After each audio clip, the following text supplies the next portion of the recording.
नमस्कार। Destination IAS के YouTube platform पर आपका हार्दिक स्वागत है।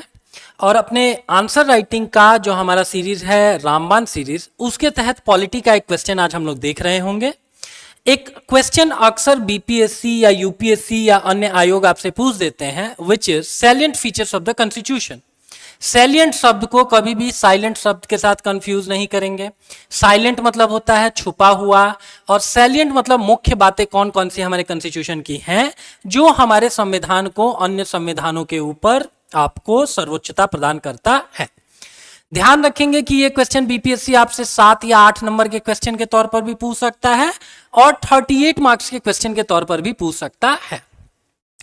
जो सबसे विख्यात पॉलिटी की किताब है वो हम आपके लिए यहां पर हम लोगों ने लगा रखा है, और इसमें से ही जो भी, जैसे इस किताब में 15 या 16 सैलिएंट फीचर्स दिए गए हैं, मैकेनिकली 15 या 16 पॉइंट्स को याद रखना किसी के लिए भी उतना आसान नहीं होगा।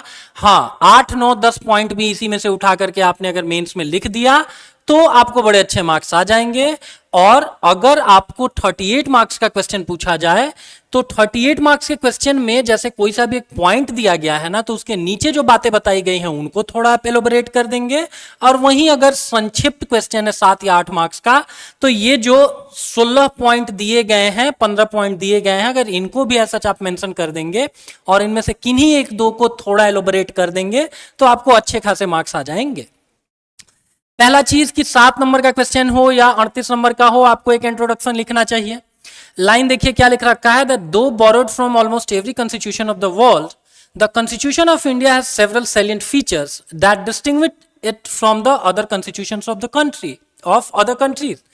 ठीक है, हमने अपने संविधान के लिए अन्य बहुत देश के संविधानों से जो उस समय एग्जिस्ट कर रहे थे उनसे बहुत सारी चीजों को उधार लिया है, लेकिन फिर भी हमारे संविधान की बहुत सारी ऐसी विशिष्ट बातें हैं जो इसको क्या करती हैं, विशिष्ट बनाती हैं ओवरऑल। हमारे ड्राफ्टिंग कमेटी के जो चेयरपर्सन थे अंबेडकर साहब, उनको क्रिटिसाइज करते हुए बोला गया कि यार आपने तो हर जगह के कॉन्स्टिट्यूशन से कुछ ना कुछ चुरा रखा है, तो इसमें क्या नया आपने कॉन्स्टिट्यूशन बनाया है। अंबेडकर साहब का एक बड़ा अच्छा बीफिटिंग रिप्लाई था कि दुनिया में ऑलरेडी बहुत सारी अच्छी चीजें एग्जिस्ट करती हैं, अब कम से कम पॉलिटी के क्षेत्र में किसी नई अवधारणा को, अच्छी अवधारणा को आप डेवलप नहीं कर सकते हैं। और चूंकि हम लोग को बचपन से ही बताया जाता है कि अच्छी चीजें आपको कॉपी करनी चाहिए, तो हमारे जो भी कंस्टिट्यूएंट असेंबली है उसने विभिन्न देशों के विभिन्न संवैधानिक आयामों का अध्ययन किया, और जो जो अच्छी चीजें हम लोगों को अपने परिप्रेक्ष्य में समझ में आई है उनको हम लोगों ने उठाया है। पहला पॉइंट लिख सकते हैं, लेंदियस्ट रिटन कॉन्स्टिट्यूशन। ठीक है, कॉन्स्टिट्यूशन भी दो तरह के होते हैं, एक रिटन जैसे कि यूनाइटेड स्टेट्स ऑफ अमेरिका, एक नॉन रिटन जहां संविधान के न हो लेकिन संविधान वाद होता है जैसे कि ब्रिटेन। तो हमारा लेंदियस्ट रिटन कॉन्स्टिट्यूशन है, सबसे लंबा लिखित संविधानों में से हमारे संविधान को गिना जाता है। और इस एक लाइन को आप लिख देंगे कि हमारा जो ओरिजिनल कॉन्स्टिट्यूशन था उसमें एक प्रीएम्बल था, 395 आर्टिकल्स थे, 22 पार्ट्स थे और 8 शेड्यूल थे, जो आज के समय में 12 हो रखे हैं। तो कम से कम शुरू के 1-2 पॉइंट्स को आप एलोबरेट करेंगे जिसमें इस कॉमन लाइन को आप लिख देंगे। ये सारी चीजें पीटी में भी पूछी जाती हैं, मेंस में भी वही चीज लिखना है कि हमारा जो संविधान था मूल रूप से 395 आर्टिकल्स थे, एक प्रीएम्बल था, 8 शेड्यूल थे और 22 भागों में विभाजित था। 7-8 नंबर का है, इतना लिख के छोड़ देंगे। लंबा क्वेश्चन है तो थोड़ा डिस्क्राइब कर सकते हैं कि आखिर क्यों एलिफेंटाइन साइज ऑफ और कॉन्स्टिट्यूशन के पीछे का क्या कारण है, इतना विस्तृत संविधान क्यों है। पहला चीज कि ज्योग्राफिकल फैक्टर है, जैसे हमारा देश बहुत वास्ट है और इसकी डाइवर्सिटी भी बहुत वास्ट है, तो एक संविधान से, एक कानून से आप सारे देश के लोगों को चलाएंगे, तो इनमें से भारत में विभिन्न समुदाय क्या करते हैं, एग्जिस्ट करते हैं, उनकी भावनाओं को भी आपको ख्याल में रखना होगा, उनकी विशिष्ट आवश्यकताओं के प्रति भी आपको रिस्पॉन्सिव होना होगा। दैट मीन्स जैसे इंडियन कॉन्स्टिट्यूशन में आर्टिकल 371 वगैरह देखिए, विभिन्न राज्यों से संबंधित जो भी हम लोगों को लगा है कि इन राज्यों में कुछ और किया जाने की आवश्यकता है, तो उन सारी चीजों को हम लोगों ने इंक्लूड कर रखा है। हिस्टोरिकल फैक्टर्स, जैसे हमारा जो कॉन्स्टिट्यूशन है वो 60-70% माना जाता है 1935 के गवर्नमेंट ऑफ इंडिया एक्ट से ड्रीवन है। अब यही बड़ा संविधान था, उसके आधार पर हमने अपना संविधान बनाया, तो ऑब्वियस सी बात है कि हमारा भी जो संविधान होगा वो थोड़ा बड़ा हो जाएगा। इसके अतिरिक्त सिंगल कॉन्स्टिट्यूशन हम लोगों ने रखा हुआ है सेंटर और स्टेट दोनों के लिए। अमेरिका में जस्ट उल्टा होता है, राज्यों का अपना अपना अलग अलग संविधान। अब एक ही किताब में आप राज्यों के प्रावधान भी लिखेंगे, केंद्र सरकार के भी प्रावधान लिखेंगे, तो ऑब्वियस सी बात है किताब आपकी मोटी हो जाएगी। और dominance of legal experts in the constituent assemblies, जो भी वकील लोग होते हैं ना, वो हर संवैधानिक आयाम से चीजों को स्टडी करते हैं कि ऐसा हो तो फिर क्या होगा, ऐसा न हो फिर क्या होगा। जैसे भारत के राष्ट्रपति फॉर सम रीजन अगर एग्जिस्ट नहीं कर रहे हैं तो वाइस प्रेसिडेंट को आप चार्ज दे देना है, वाइस प्रेसिडेंट नहीं होंगे फिर क्या करना है, ज्वाइंट सिटिंग हो रही है तो उसमें जो लोकसभा के स्पीकर होंगे वो उस चेयर को हेड करेंगे, वो नहीं होंगे फिर कौन कर रहा होगा, ठीक है। तो ये सारी चीजें अगर इतने दूर तक आप सोचेंगे और उन चीजों को रिटन तौर पर रखेंगे तो ऑब्वियस सी बात है आपका कॉन्स्टिट्यूशन बड़ा होगा। उसके अतिरिक्त न सिर्फ बेसिक फंडामेंटल प्रिंसिपल्स गवर्नेंस के, शासन के न सिर्फ हम लोगों ने फंडामेंटल प्रिंसिपल्स को डाला हुआ है, बल्कि एडमिनिस्ट्रेटिव प्रोविजंस, जो भी हमारे प्रशासनिक प्रावधान है उनको भी कॉन्स्टिट्यूशन में हम लोगों ने जगह दिया है। तो अगर दोनों चीजों को सिंगल बुक में अगर आप कंपाइल करने का प्रयास करेंगे तो फॉर द ऑब्वियस रीजन आपका कॉन्स्टिट्यूशन की जो बुक होगी वो एनलार्ज हो ही जाएगी। दूसरा, ड्रॉन फ्रॉम वेरियस सोर्सेज, दूसरा सैलिएंट फीचर है कि बहुत देशों की जो भी अच्छी अच्छी चीजें हम लोगों को लगी हैं उन चीजों को हम लोगों ने अपने संविधान में जगह दिया है। अब इसमें क्या करना है कि खुश होकर के सब कुछ नहीं लिख देना है कि डीपीएसपी हम लोग आयरलैंड से लिए हैं, तो फंडामेंटल राइट्स हम लोगों ने अमेरिका से लिया है, तो parliamentary form of government Britain से लिया है, ठीक है, या ज्वाइंट सिटिंग ऑस्ट्रेलिया से लिया है। इनमें से किन्हीं भी एक दो बातों को आप मेंशन कर रहे होंगे। तीसरा देखिए, blend of the rigidity and flexibility. आपका संविधान कठोर भी होना चाहिए ताकि कोई निरंकुशवादी शासक अगर आ जाए तो संविधान को ना बदल पाए, और at the end of the day वो फ्लेक्सिबल भी होना चाहिए ताकि एडवर्स कंडीशंस में आप उसको क्या कर सकते हैं, सिचुएशन के अकॉर्डिंग अमेंड कर सकते हो, उसमें संशोधन कर सकते हो। And this is the exact reason कि संविधान में हमारे 100 से अधिक संशोधन किए गए हैं। अब रिजिड क्यों है? क्योंकि जो भी मेजर चीजें हैं उनमें चेंजेस लाने के लिए स्पेशल मेजोरिटी की आपको जरूरत होगी, और वहीं सामान्य सी चीजें हैं जैसे राज्यों के नामों में परिवर्तन, उनके एरियाज में परिवर्तन, उनको आप सामान्य क्या कर सकते हैं, संवैधानिक संशोधन की आपको जरूरत भी नहीं पड़ेगी, उसको एक सिंपल मेजोरिटी के थ्रू ही आप चेंज कर सकते हैं। चौथा, फेडरल सिस्टम है हमारा संघीय प्रारूप है, ठीक है, और उसमें भी क्या है, फेडरल सिस्टम के साथ ही क्या है, यूनिटरी बायस्ड है। आप केंद्रीय सरकार के तरफ झुकाव है और साथ ही साथ हम लोगों ने एक संघ का भी निर्माण कर रखा है। अब फेडरल सिस्टम है तो इसका मतलब क्या हुआ, दो गवर्नमेंट हैं, ठीक है, सत्ता का बंटवारा दो राज्यों के मध्य हो रखा है, ठीक है, डिवीजन ऑफ पावर किनके बीच, दो राज्यों के मध्य। अब बंटवारा करने के लिए कुछ रिटन डॉक्यूमेंट होना चाहिए जो हमारा कॉन्स्टिट्यूशन है। खाली कॉन्स्टिट्यूशन लिखने से ही काम नहीं चलेगा, अगर लिखी हुई बातों को दोनों पक्ष ना माने तो कॉन्स्टिट्यूशन हमारा सुप्रीम होना चाहिए, सर्वोच्च होना चाहिए, ठीक है। ये सारी चीजें हैं, और यूनिटरी बायस में कुछ कुछ चीजें लिख सकते हैं, जैसे सिंगल कॉन्स्टिट्यूशन है जिसको अमेंड करने का अधिकार केवल पार्लियामेंट को है, स्ट्रॉन्ग सेंट्रल गवर्नमेंट है, सिंगल सिटीजनशिप है जिससे संबंधित प्रावधान बनाने के लिए केवल पार्लियामेंट ऑथराइज्ड है। अभी एनआरसी और सीए की समस्या आप लोग देख ही रहे हैं कि क्या चल रही है, बहुत सारे राज्यों के द्वारा इसका विरोध किया जा रहा है, ठीक है। तो फिर ये चौथा पॉइंट हो गया, इसको कम से कम फेडरल सिस्टम बहुत इंपॉर्टेंट सैलिएंट फीचर्स में से माना जाता है, तो इसीलिए कम से कम इसको आपको इतना तक डिस्क्राइब करना चाहिए, इरेस्पेक्टिव ऑफ द रीजन कि वो 7 नंबर का क्वेश्चन है या 38 नंबर का क्वेश्चन है। अगले पॉइंट में देखेंगे parliamentary form of the government. Parliamentary form of the government हम लोगों ने कहां से सीखा हुआ है, तो ब्रिटेन से सीखा हुआ है, ये लिख देंगे। और इसका सबसे अच्छा खासियत क्या होता है कि उत्तरदायी सरकार का निर्माण होता है, रिस्पॉन्सिबल गवर्नमेंट। और सबसे अच्छी चीज क्या होती है कि कोऑपरेशन एंड कोऑर्डिनेशन, सामंजस्य देखने को मिलता है विधायिका और कार्यपालिका के मध्य, लेजिस्लेटिव और एग्जीक्यूटिव के मध्य क्या देखने को मिलता है, सामंजस्य। ऑब्वियस रीजन क्या है कि ये आपकी विधायिका हो गई और ये आपकी कार्यपालिका हो गई, तो कार्यपालिका विधायिका का ही एक छोटा सा अंग है। अगर हम, मेरा होना इसी चीज के ऊपर डिपेंड करता है कि विधायिका के ही अगर हम छोटे भाग हैं तो फॉर द ऑब्वियस रीजन हम क्या कर रहे होंगे, बेटर कोऑर्डिनेशन बना रहे होंगे इनके साथ।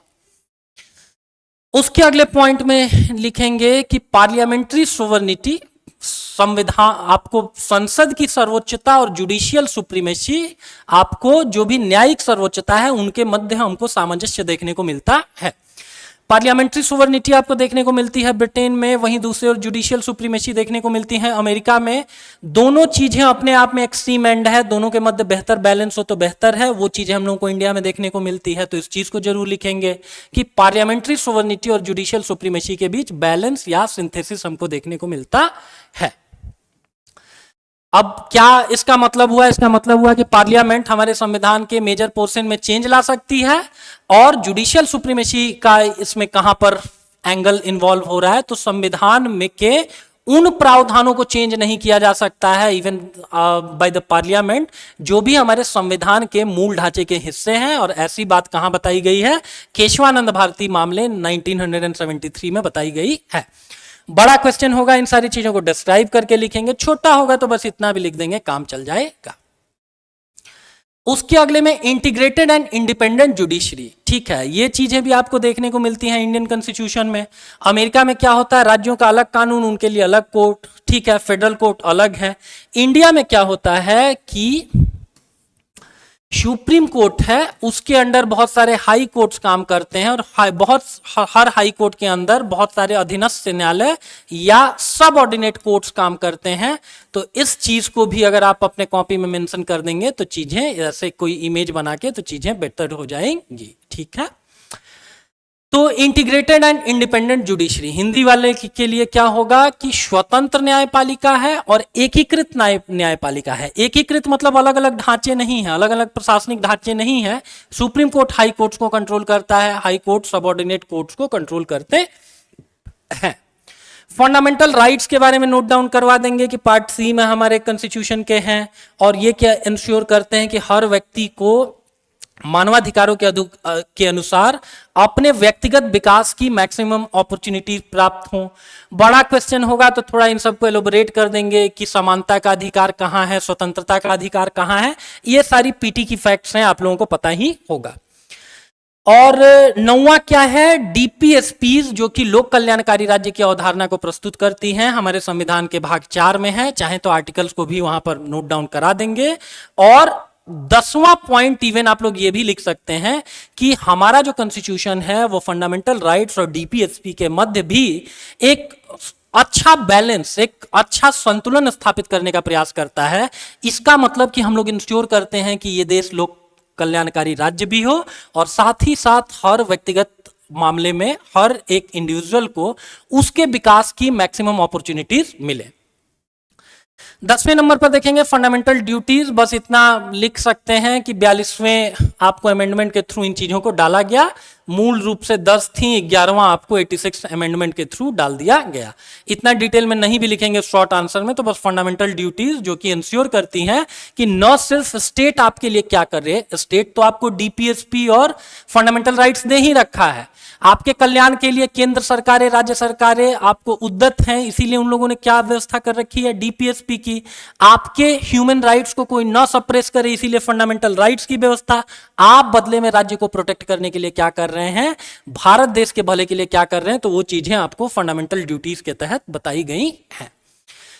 सेक्युलर स्टेट है, इसके बारे में भी जानेंगे कि हमारे जो ओरिजिनल प्रियम्बल था उसमें इसको नहीं डाला गया था, 42वें अमेंडमेंट के थ्रू डाला गया। हाउएवर वेरियस जजमेंट में सुप्रीम कोर्ट ने कहा है कि ठीक है, भले प्रियम्बल का ये पार्ट नहीं था, बट देश पंथ निरपेक्ष होगा, ये चीज हमारे बेसिक डॉक्ट्रीन का एक हिस्सा है।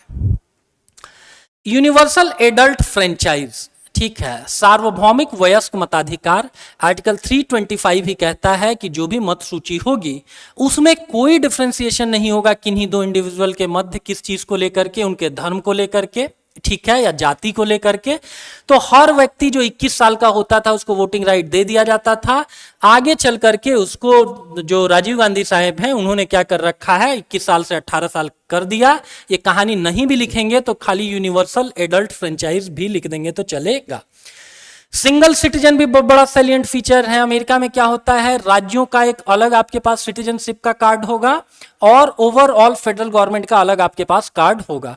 भारत सरकार क्या करता है, सिंगल सिटीजनशिप देता है जो हमारे कॉन्स्टिट्यूशन के पार्ट 2 में है, और पार्लियामेंट ही इसके सारे के सारे प्रावधानों को नियंत्रित करता है। ठीक है, तो इन चीजों को लिखेंगे।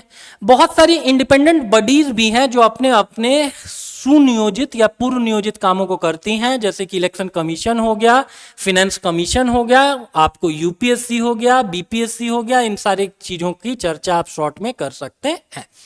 इमरजेंसी प्रोविजन का मतलब हुआ कि अगर कोई आकस्मिक परिस्थितियां उत्पन्न हो रखी हैं जो ओवरऑल भारत की इंटीग्रिटी को, आपको या भारत की सुप्रीमेसी के लिए खतरा है, तो केंद्र सरकार क्या करेगी कि कुछ कुछ मेजर्स लेगी, जैसे वो नेशनल इमरजेंसी डिक्लेयर कर सकती है।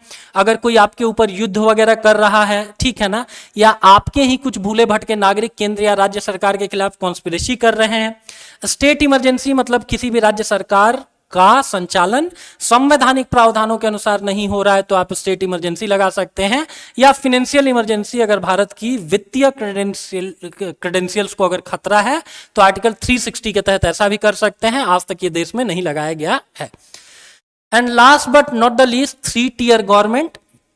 गांधी जी का मानना था, हिंद स्वराज पुस्तक में वो बताते हैं कि भारत गांव का देश है, गांव का अगर आपने विकास उन्नयन कर दिया तो ओवरऑल देश का विकास हो जाएगा।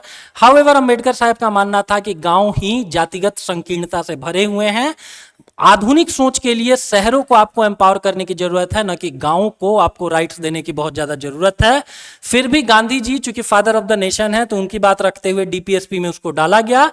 आगे चल करके 73वें और 74वें संविधान संशोधन के द्वारा इसको एक संवैधानिक जामा पहनाया गया। तो बहुत सारे देशों में ये 3 टियर गवर्नमेंट नहीं है, हमारे यहाँ है। इस चीज को भी आप सैलिएंट फीचर के तौर पर ऐड कर सकते हैं। इन्हीं 16 बातों में से किन्हीं 6, 7, 8, 10 बातों को अगर आप लिख देंगे तो आपका 2 पन्ना भर जाएगा। इन्हीं 10-12 बातों को लिख के उनके बारे में जो भी हम लोगों ने बातें की उनको थोड़ा अगर आप बता देंगे, एक आध अपनी क्रिएटिविटी से टेबल या चार्ट वगैरह बना देंगे, जैसे सुप्रीम कोर्ट का जो इंटीग्रेटेड स्ट्रक्चर था उसको हमने बनाया, या ये बताया कि कैसे विधायिका का ही आपको एक छोटा हिस्सा कार्यपालिका है, राजनीतिक कार्यपालिका है। तो इस तरीके से आप एक अच्छा आंसर लिख सकते हैं। आप लोगों में से भी जो लोग भी चाहते हैं कि आपके इस क्वेश्चन की कॉपी को हम लोग रिव्यू करें, तो हमारा जो ऑफिशियल नंबर है 9135000073, उस पे आप क्या कर सकते हैं, व्हाट्सएप कर सकते हैं। ठीक है, तो मिलते हैं ऐसे ही किसी और सेशन में पॉलिटी के किसी और क्वेश्चन की को लेकर के। अगर आपके किसी मित्र मंडली में भी कोई लोग, आप तो इस वीडियो को लाइक शेयर और सब्सक्राइब करेंगे ही, आपकी मित्र मंडली में भी आपको लगता है कि कोई व्यक्ति बीपीएससी की तैयारी कर रहे हैं, तो it's a humble request from our side कि इस वीडियो को उन तक भी पहुंचाने का कष्ट करेंगे। धन्यवाद। डेस्टिनेशन आईएएस 70वीं बीपीएससी मेंस के लिए इस 28 मई से आपके लिए लेकर आ रहा है एक मेंस आंसर राइटिंग सेशन। इस आंसर राइटिंग सेशन में हम लोग 50 बच्चे ऑनलाइन और 50 बच्चे ऑफलाइन का ही एडमिशन लेंगे, सो दैट हम 72 घंटों के अंदर आपकी कॉपी चेक करके आपको हम रिव्यू दे सके। और इस सीरीज में सबसे महत्वपूर्ण बात यह होगी कि हम लोग आपको ना सिर्फ प्रश्न देंगे बल्कि साथ ही साथ आपको प्रश्नों के मॉडल आंसर भी उपलब्ध करवाएंगे। तो 70वीं बीपीएससी के मेंस को लेकर अगर आप चिंतित हैं तो हो जाइए चिंता मुक्त, क्योंकि 28 मई से आप जुड़ने वाले हैं डेस्टिनेशन आईएएस के साथ। हमारे इस मेंस बैच में एनरोल करने के लिए नीचे दिए गए नंबर पर संपर्क करें।